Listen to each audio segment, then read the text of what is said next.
प्रिय विद्यार्थी नमस्कार।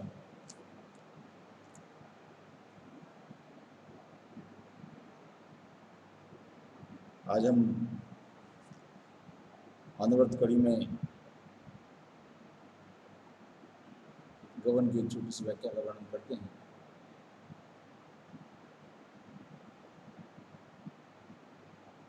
चार लाइनें हैं गबन उपन्यास की कि आदमी जब तक स्वस्थ रहता है तो उससे उसकी चिंता नहीं रहती कि वो क्या खाता है। आदमी जब तक स्वस्थ रहता है उसे यह चिंता नहीं होती उसने क्या खाया है, कितना खाता है। लेकिन जब कोई विकार उत्पन्न हो जाता है तब उसे याद आती है कल मैंने पकौड़ियाँ खाई थी। विजय बहुर्मुखी होती है, पराजय अंतर्मुखी।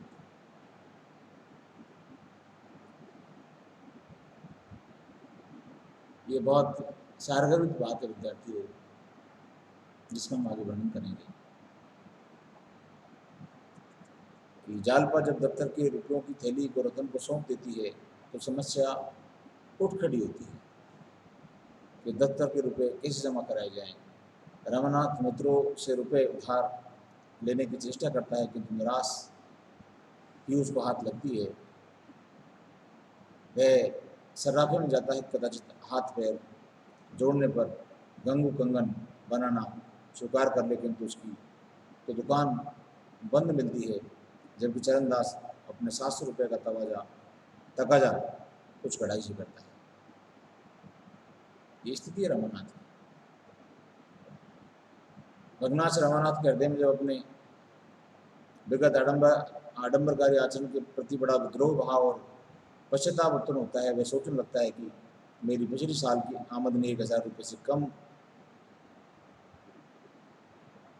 नहीं हुई होगी, किंतु मैंने एक एक पैसा दांतों के पकड़ने के स्थान पर रुपयों का अपव्यय किया।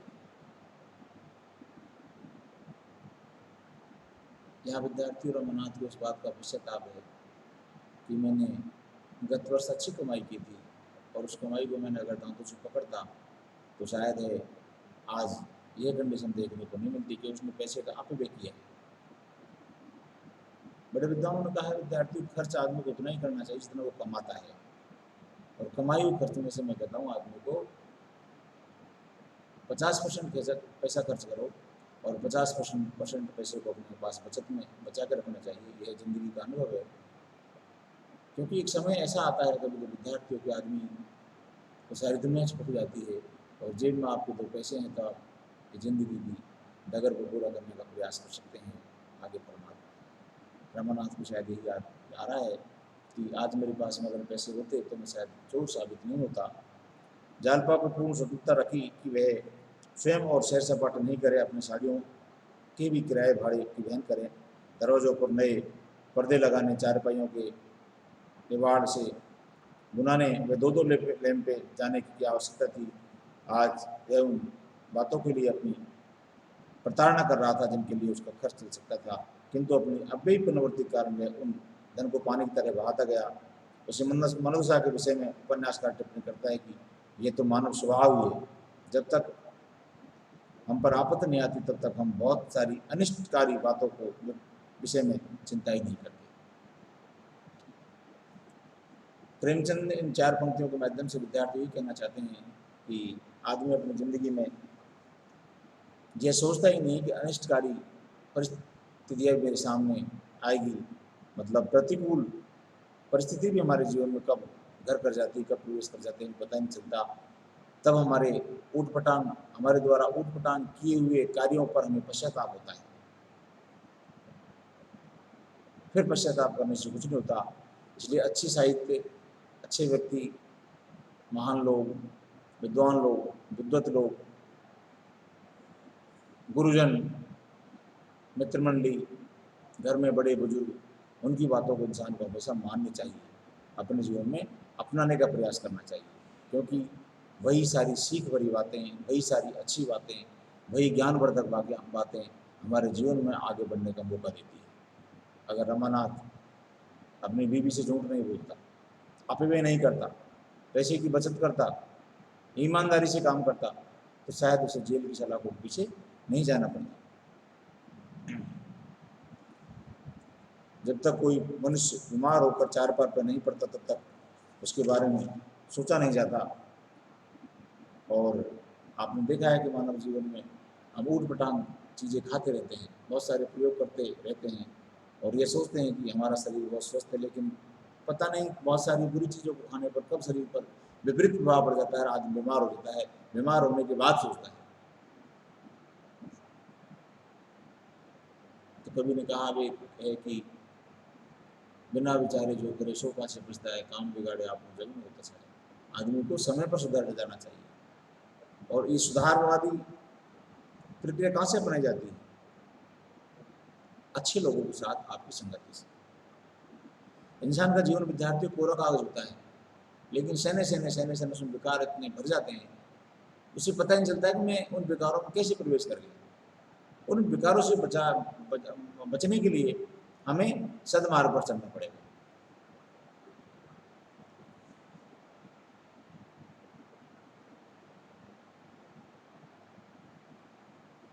रमानाथ की यही दशा थी कि उसे लगभग 1,500 रुपये के उधार आभूषण खरीदने, जालपा के लिए घड़ी, साड़ी, श्रृंगार सामग्री खरीदने के लिए उसे पैसा बहाने की चिंता नहीं थी। वह तो निकट भूत की कोई सारी बातें सोच रहा था कि मैं दरवाजे के लिए पर्दे लगाऊं, मैंने 2 लैंप क्यों खरीदे, 4 पहिया निवार मैंने क्यों बनवाई। मतलब बने बनाए पलंगों को दोबारा उधेड़ के बनाना, नए नए लैंप बना लाना, अच्छे अच्छे बिना काम पर्दे लगाना, ये जो अपव्यय था, इस अपव्यय में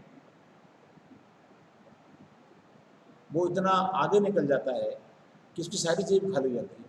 और अक्सर देखा है विद्यार्थियों कि जिन जिन लोगों ने अपने जीवन में इस लक्ष्मी का महत्व नहीं समझा, इस पैसे का महत्व नहीं समझा, तो वो बहुत गलतियां कर बैठता है। इसलिए इंसान को समय के रहते बहुत सारी सुधारवादी बातें सोचनी चाहिए, ताकि आदमी का जिंदगी में कोई बहुत बड़ा बिगाड़ नहीं हो सके। अपने संदर्भगत मंतव्य को सुक्ति के रूप में प्रस्तुत करते हुए प्रेमचंद ने कहा है कि मानव की जीवन संग्राम में सफलता अथवा विजय वृत्ति भरमुखी होती है। उस समय वह आत्मलोचन में प्रवृत्त नहीं होता, अपनी भयंकर भूलें भी उसे ऐसी मनोदशा में नगण्य प्रतीत होती है, जबकि जीवन संग्राम में पराभूत होने पर उसका चिंतन अंतर्मुखी और आत्म केंद्रित हो जाता है। अपनी छोटी छोटी त्रुटियों पर असावधानियां कोई वह अपने पतन के प्रमुख कारणों को समझने लगता है। समझदारी आती पर आदमी को देरी से आती है, ये देरी ही दुख का कारण है। विशेष रूप में हम कहेंगे मानव प्रकृति का उपन्यासकार ने बड़े ही सारगर्भित शब्दों में वर्णन किया है। छोटी छोटी लाइनों के माध्यम से प्रेमचंद ने बहुत सारी जीवन में सीखने की बातें दे दी हैं। वो बहुत ही उपकारी है और बहुत ही सारगर्भित है।